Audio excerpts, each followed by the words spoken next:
Joining us now is David Ignatius. He is the foreign affairs columnist for the Washington Post. Good morning, David. Good morning, Nora. So relations between Russia and the U.S. have been frayed over Syria, human rights, arms control, and now Edward Snowden. But how significant is it to have the President of the United States cancel a summit meeting with another leader? It's pretty darn significant. This is the lowest point that U.S.-Russia relations have reached since the Obama administration, and officials in the White House stressed to me that we don't want to blow up the relationship, but nonetheless, this is quite a sharp breach.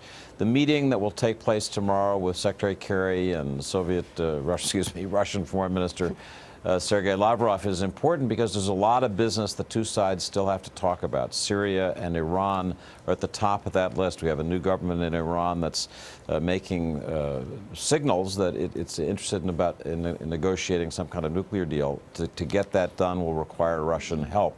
Is Russia prepared to help on it? Same thing with Syria. So the discussions will continue, but the feeling is there's nothing that can be taken to the president for decision. When you have a summit, you have deliverables. You have things that it's known in advance are going to be agreed on. That wasn't the case here.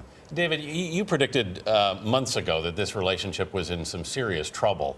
I mean, as you point out, canceling a summit like this basically is a big deal. I mean, my question here is has this deteriorated further, and is it actually reparable?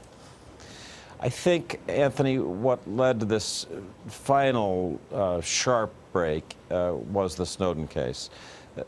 Russia, for many months, and I should be specific, Russian leader Vladimir Putin for many months has been increasingly difficult, increasingly strident, increasingly reluctant to be a partner to the United States. People in the White House continued to hope that they could find a way to put that back together, and it just wasn't there. And the Snowden case was important because, from the U.S. standpoint, this is like an intelligence defector